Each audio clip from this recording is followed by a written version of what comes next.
উধাও বুথের 500 ভোটারের বেশি নাম। কোচবিহার উত্তর কেন্দ্রের খাপাইডাঙ্গার ঘটনা। 303 নম্বর বুথে ভোটারদের নাম উধাওয়ে আতঙ্ক।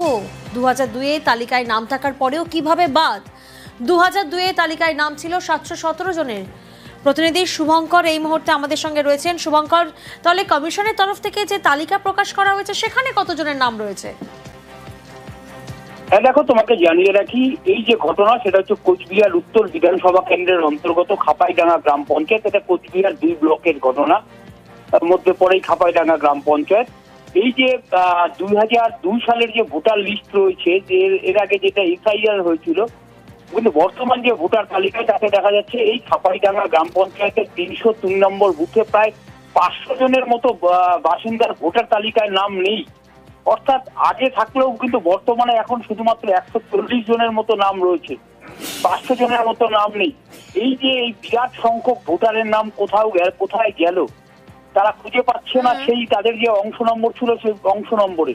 এরপরেই কিন্তু বাসিন্দাদের মধ্যে আতঙ্ক দেখা দেয় এবং ইতিমধ্যেই তারা গোটা বিষয়টি কোচবিহারের জেলা প্রশাসনকে জানিয়েছেন এবং আজ সেখানে ছুটে যান তৃণমূলের 2 নেতা। কোচবিহার জেলা তৃণমূলের কোচবিহার পুরসভার চেয়ারম্যান রবীন্দ্রনাথ ঘোষ ও পার্থপ্রতিম রায়, তারা গোটা বিষয়টি খতিয়ে দেখার আশ্বাস দিয়েছেন।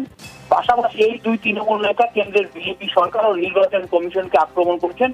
এইভাবে একটা মানুষের মধ্যে বিভ্রান্তি তৈরি হচ্ছে, কোথায় নাম গেল, এই নামগুলো আদৌ যেগুলো 2002 সালে ছিল এখন কেন নেই, সবটাই জন্যই নির্বাচন কমিশন ও কেন্দ্রের বিজেপি সরকারকে আক্রমণ করেন।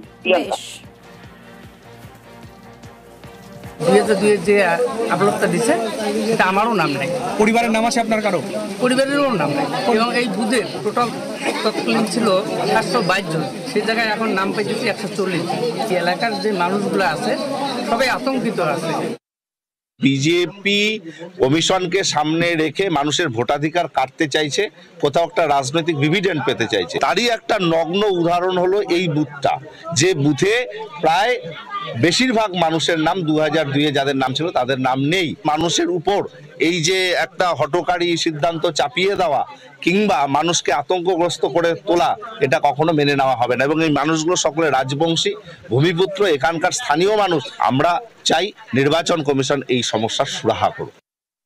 একটা আতঙ্কের পরিবেশ তৈরি করেছে নির্বাচন কমিশন। এসআইআর এর নাম করে ভোটার তালিকায় যে নামগুলো 2002 সালে ছিল সেই নামগুলো গায়েব করে দিয়েছে। যে কোনো বুথে 700-র নিচে তো ভোট থাকে না, 140 জন ভোটার দিয়ে কি একটা বুথ হয়? বাকির ভোটটা গেল কোথায়? ইলেকশন কমিশনকেই এটা সমাধান করতে হবে যে কার গাফিলতিতে এই ঘটনাটা ঘটলো। সারা রাজ্য জুড়ে যেখানে যেখানে তৃণমূলের ভোট বেশি, বিজেপির ভোট পায় না, সেই বুথগুলোতে এই ধরনের ঘটনা ঘটিয়ে আতঙ্কের পরিবেশ তৈরি করছে। এসআইআর চালুর পরে এনআরসি আতঙ্ক।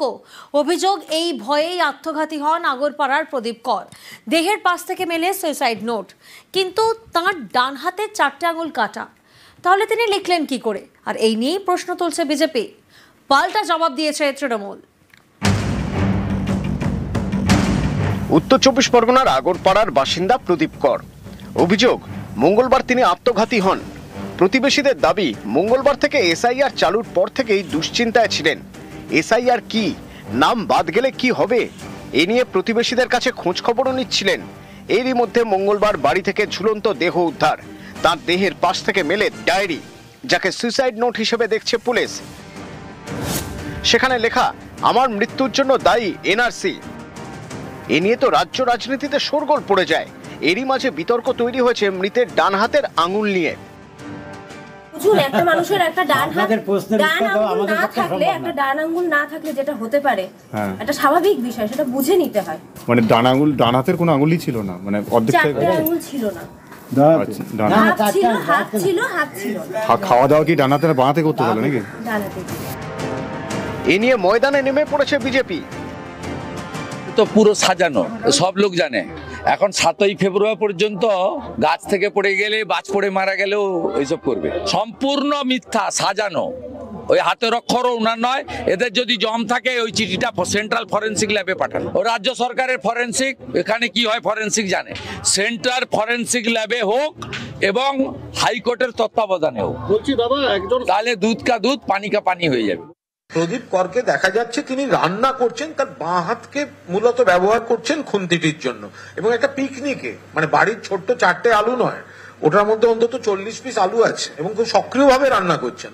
ফলে একজনের মৃত্যু নিয়ে ডান হাত অকেজ লিখলেন কি করে, তার মৃত্যু নিয়ে কটাক্ষ না করে আমার মনে হয় this is a unfortunate case and related to this panic of SIR NRC related panic.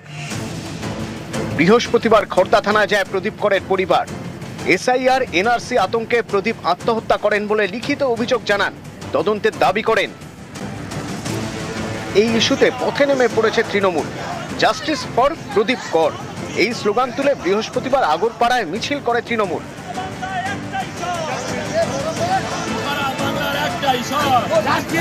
রাজ্যের নানা জায়গাতেই এদিন মিছিল করে তৃণমূল।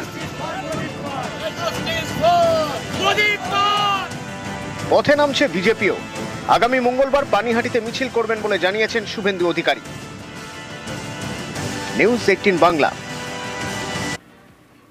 অনুপ্রবেশ ইস্যুতে বিরোধীদের কড়া আক্রমণ মোদীর। ভোট ব্যাংকের রাজনীতির অভিযোগ তুলে চড়া আসুর। সব অনুপ্রবেশকারীকে দেশ ছাড়া করা হবে, হুঙ্কার প্রধানমন্ত্রীর।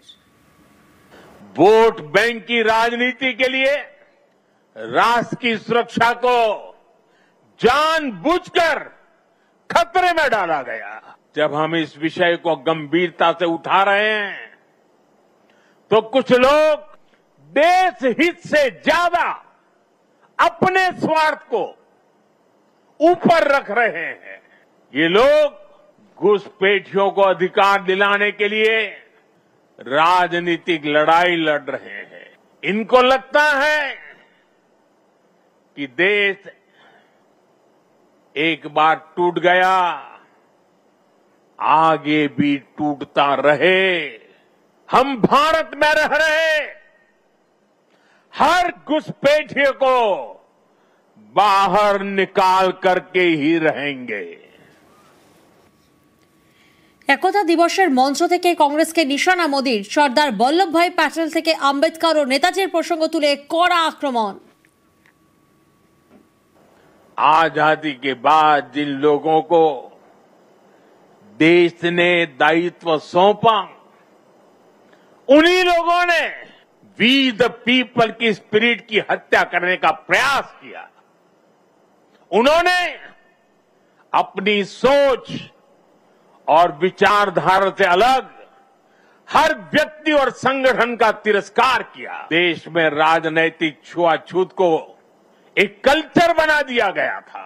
हम सभी को पता है कांग्रेस सरकारों में सरदार पटेल और उनकी लेगेसी के साथ क्या क्या हुआ है। इन लोगों ने बाबा साहब आम्बेडकर के साथ जीते जी और उनके जाने के बाद भी क्या किया, नेताजी सुभाष चंद्र के साथ क्या किया, डॉक्टर लोहिया और जयप्रकाश नारायण जैसे लोगों के साथ भी कांग्रेस ने यही किया। हमें गर्व है देश को बांटने वाली इस राजनीतिक छुआछूत को खत्म किया है।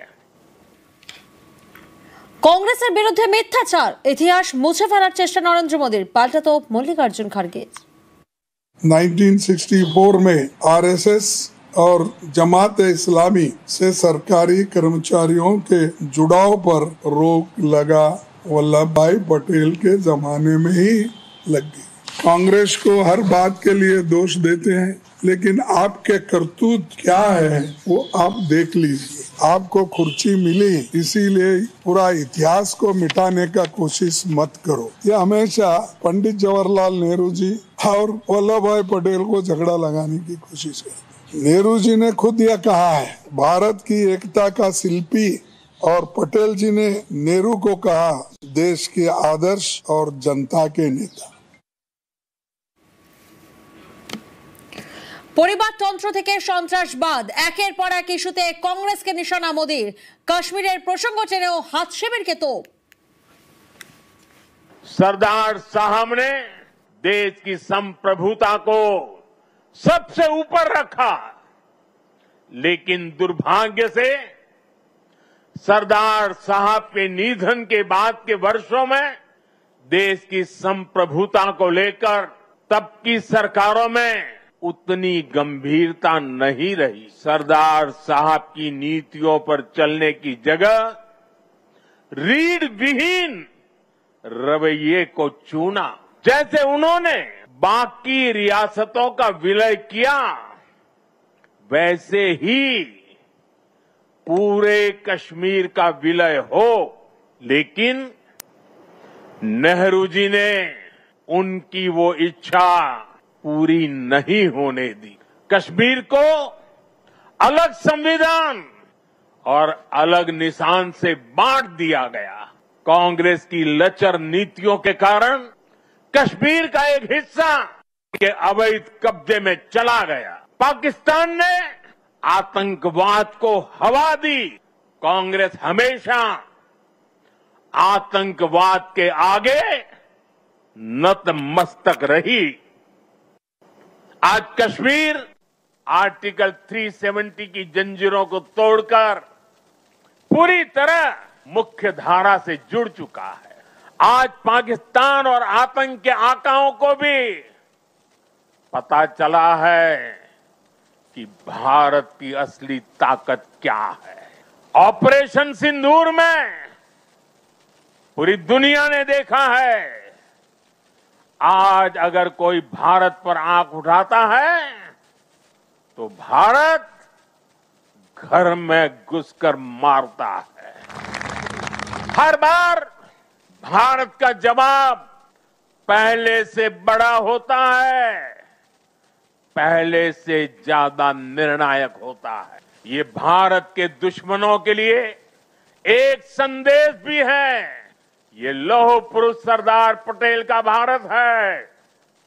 ये अपनी सुरक्षा और सम्मान से कभी भी समझौता नहीं करता है। বাংলায় বিজেপি ক্ষমতায় এলে থাকবে না কাঁটাতার, এক হয়ে যাবে ভারত বাংলাদেশ। রানাঘাটের পদ্ম সাংসদের মন্তব্যে বিতর্ক। আমরা কথা দিচ্ছি যে এবার যদি আমরা জিতি, মাঝে বাংলাদেশের সঙ্গে কাঁটাতারের বেড়া আমরা রাখবো না। এক ছিল, আগামী দিন এক হয়ে যাবে। যদি তৃণমূল জেতে সেক্ষেত্রেও বেড়া থাকবে না, কিন্তু সেটা বাংলাদেশ হয়ে যাবে। ভুল করে বলেছেন সাফাই সুকান্ত। গেরুয়া শিবিরে দুই সুর খোঁচা তৃণমূলের। আমার মনে হয় কোনোভাবে তিনি মিসকোটেড হয়েছেন। কাঁটাতারের বেড়া রাখবো না কিভাবে হতে পারে? কাঁটাতারের বেড়া তো আছেই, এবং গোটা সীমান্তে যে এখনো 400 কিলোমিটারের বেশি যা ফাঁকা জায়গা আছে, সেই জায়গাটাকে কাঁটাতার দিয়ে ভরাট করা হবে। তাহলে আগে নিজেদের মধ্যে লড়াইটা সেরে কাঁটাতারের বেড়া দেওয়া যাচ্ছে না বলে লড়াই করছেন আমাদের দলের নেতারা, বিরোধী দলের নেতাদের শুরু করে সবাই। আর আরেকজন নেতা বলছেন কাঁটাতারের বেড়া কিন্তু পুরোপুরি তুলে দেবেন। আগে নিজেদের দলের লড়াইটা সেরিয়ে ওরা সিদ্ধান্ত নিক কি হবে সেটা।